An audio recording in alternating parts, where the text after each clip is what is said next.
बिस्मिल्लाहिर्रहमानिर्रहीम। अस्सलाम वालेकुम नाज़रीन किराम, मैं प्रोफेसर मतीन चौधरी आपसे गुफ्तगू कर रहा हूँ।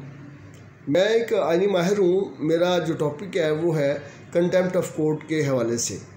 नाज़रीन किराम, हम कंटेम्प्ट ऑफ कोर्ट को दो हिस्सों में तकसीम करते हैं। लॉ के अंदर आर्टिकल 204 कॉन्स्टिट्यूशन ऑफ पाकिस्तान जो है इस हवाले से हमारी रहनुमाई करता है। दूसरा है contempt of court act 2000, contempt of court ordinance 2003 है। इसके अंदर जो है ना कंटेम्प्ट ऑफ कोर्ट की जो प्रोसीडिंग बयान की गई है। अब सबसे पहले हम इसको दो हिस्सों में तकसीम करेंगे। आर्टिकल 204 कंटेम्प्ट ऑफ कोर्ट के हवाले से हम डिस्कस करेंगे। ऐसा आर्टिकल जिसमें कंटेम्प्ट ऑफ कोर्ट के हवाले से सज़ा का जिक्र किया गया है। इस आर्टिकल में बड़ा क्लियर है इसके अंदर कि आर्टिकल 204 की क्लास 3 है of the constitution of Islamic Republic of Pakistan provide that the exercise of the power conferred on courts to punish for contempt of any regularized by the law। अब यहाँ पे बड़ा क्लियर है कि आर्टिकल 204 क्या कहता है। इस आर्टिकल में अदालत से मुतल्लिक़ अदालत उज़्मा supreme court as well as high court से मुराद है। इसमें मुराद है कि कोई ऐसा शख्स अदालत में कोई ऐसा कंटेम्प्ट करता है, तौहीन अमेज़ काम करता है जिससे अदालत के वक़ार मजरूह हो, तो अदालत किसी ऐसे शख्स को सज़ा देने का इख्तियार रखती है। नंबर एक, अदालत कानूनी कार्रवाई में किसी तरह कार्रवाई की किस तरह मज़म्मत करे, यानी वो शख्स अदालत की कार्रवाई में मज़म्मत करे या इसमें मुदाखलत करे या मुज़ाहमत करे, तो अदालत के किसी हुक्म की नाफरमानी करे तो कंटेम्प्ट ऑफ कोर्ट का कानून हरकत में आ जाएगा। सेकंड पार्ट इसका ये है कि अगर कोई शख्स अदालत को बदनाम करे या बसूरत देकर कोई ऐसा फेल करे तो जिस अदालत या अदालत के जज के बारे में तज़हीक, नफरत अमेज़ या ऐसे अल्फाज कहे या तौहीन का बायस बने तो कंटेम्प्ट ऑफ कोर्ट के मुताबिक सज़ा दी जा सकती है। अब अगला है कि कोई ऐसा फेल जिससे अदालत के जज पर किसी मुकदमे का फैसला करने पर मुज़र असरात पड़ने का एहतमाल हो तो कंटेम्प्ट ऑफ कोर्ट का कानून जो है इसमें हरकत में आ जाता है। तो नाज़रीन किराम, इससे मुराद ये हुआ आर्टिकल 204 सब सेक्शन 3 है कि कोई ऐसा दूसरा फेल जो कानून के मुताबिक तौहीन अदालत का मूजब बने। ठीक है, इसका पार्ट ठीक क्या कहता है। इस आर्टिकल की रूह से किसी अदालत को अदा का इख्तियार कानून के ज़रिए कानून के ताबे अदालत से वज़ा करदा को आज के ज़रिए मुस्बत किया जा सकता है। अब ये है कि इस आर्टिकल में तौहीन अदालत की बाज़ इक़साम बयान की गई हैं, जबकि देगर को मुतल्लिक़ा कानून पर छोड़ दिया गया। PLD 1964 लाहौर का फैसला है। अब देखिए, इस आर्टिकल के तहत हाई कोर्ट और सुप्रीम कोर्ट को इख्तियार दिया गया है कि वो तौहीन अदालत के किसी मुर्तकब शख्स को सज़ा सुना दे। तो हम ये सज़ा जो है ना तौहीन अदालत के कानून के मुताबिक ताबे होगी और अदालत इस सिलसिले में कवायद वज़ा करती है। अब तौहीन अदालत के हवाले से बड़ा क्लियर है।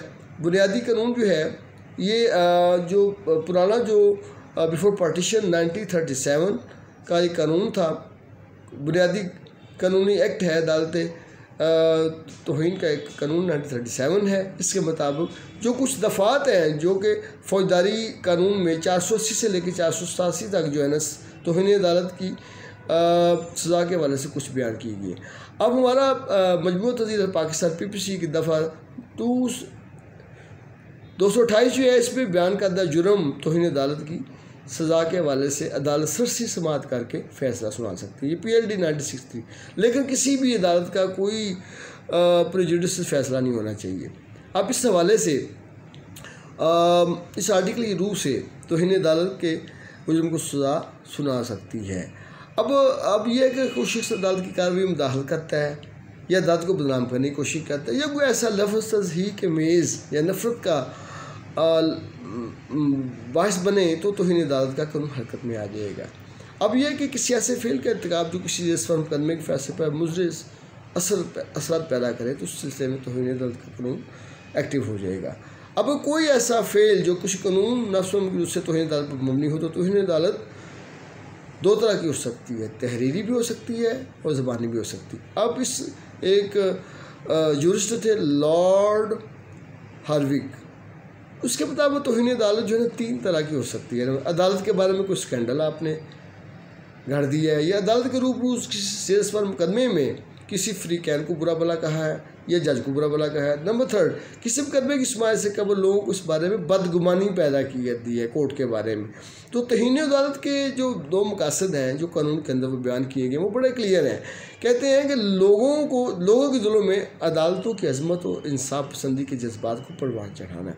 सेकंड ये कि जजेस जो है ना उनको नाजायज़ और बेजा तनकीद से महफूज करना है ताकि वो बिला खौफ खतरा अपने फ़राइज़ सर अंजाम दे सकें और इंसाफ का बोलबाला हो सके। अब नाज़रीन कराम जो आर्टिकल हमारा जो कॉन्स्टिट्यूशन 1962 जो था इससे कबल पाकिस्तान की अदालतों में जो तौहीन अदालत के हवाले से कोई स्पेशल कानून ना था, बल्कि इंग्लिस्तान का जो कानून आमा था, कॉमन लॉ था, इसके तहत अख्तियार दिए जाते और ये अख्तियार 80 था इनहेरिटेड जुरिस्डिक्शन की। अब हमारे 561A जो है इनहेरिटेड जुरिस्डिक्शन है लाहौर हाई कोर्ट की, इसके मुताबिक अदालत अपने अख्तियार इस्तेमाल करते हुए इनहेरेंट पावर यूज़ करते हुए, ठीक है जी, हसूल इंसाफ के लिए, ठीक है, अदालत के वक़ार को बचाने के लिए अपना फैसला कर सकती है। अब इस हवाले से बड़ा क्लियर है तौहीन अदालत का कानून का इतलाक़ सिर्फ अदालती कार्यों पर नहीं होता बल्कि इसका इतलाक़ अदालतों की निज़ामी कार्यों पर भी होता है। PLD 1962 लाहौर 661। अब तौहीन अदालत के अहकामात का इतलाक़ एडवोकेट्स पर भी होता है। एडवोकेट जो कि ऑफिसर्स ऑफ कोर्ट हैं उनको चाहिए कि अपने केस की तैयारी ठोस और मुदल्लल बयानात पर, ठीक है, अदालत के रूप में पेश हों। बतौर ऑफिसर ऑफ द कोर्ट उनका फ़र्ज़ है कि अदालत के रूप में नहायत अदब से, एहतराम से, लीगल एथिक्स के मुताबिक, ठीक है, पेश हों। इससे वकील के वक़ार में इजाफ़ा होगा और अदालत की इज़्ज़त भी बढ़ जाएगी। अब ये देखिए ना, याद रखें, अगर अदालत का हम एहतराम करेंगे तो वकील का भी एहतराम होगा। अब कोर्ट्स को भी चाहिए कि कोई प्रेजुडिस ना हो, फैसले करें। तो इसमें ये है कि यानी कि मैं ये कह सकता हूँ कि आर्टिकल 204 की शिक 2 के मुताबिक सुप्रीम कोर्ट और हाई कोर्ट को कंटेम्प्ट ऑफ कोर्ट के मुजरिम को सज़ा देने का इख्तियार दिया गया है। यह हक बिलाशुबा कतई नवीयत का है और इस हवाले से बड़ा क्लियर है। लेकिन ये दस्तूर ने, आइन ने जो है ना, ये एक फैसिलिटी दी है जजेस को, एज वेल कोर्ट्स को। इस इख्तियार को आम कानून से ना तो ख़त्म किया जा सकता है, ना ही इसमें जुल्म किया जा सकता, बल्कि इस सिलसिले में दस्तूर में तरमीम ज़रूरी है। अब ये है कि अगर किसी अदालत के बारे में ख्वाब इतनी बड़ी कोई बात ना, तसब्बुत ना हो, जानबदारी का इल्ज़ाम तो अदालत के ज़िम्मे है, क्योंकि इसके इल्ज़ाम के बिना पर लोगों को अदालत पर से इत्मीनान उठ जाता है।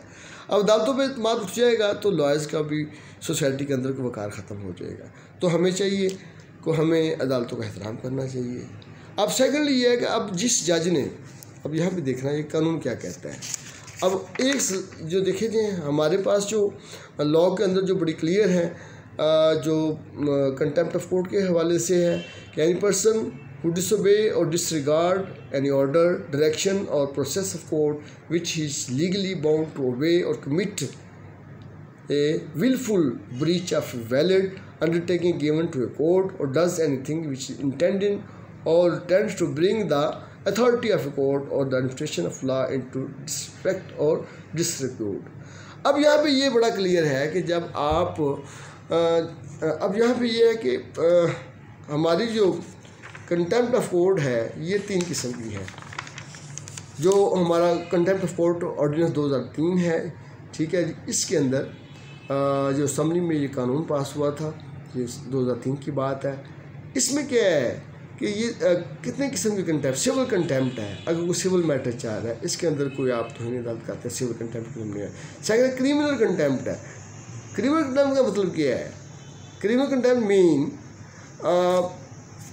Mean to doing of any act, कोई ऐसा काम जिससे, ठीक है, एडमिनिस्ट्रेशन ऑफ जस्टिस में कोई रुकावट पैदा हो तो वो क्रिमिनल कंटेम्प्ट में आता है। अब जुडिशल कंटेम्प्ट क्या है?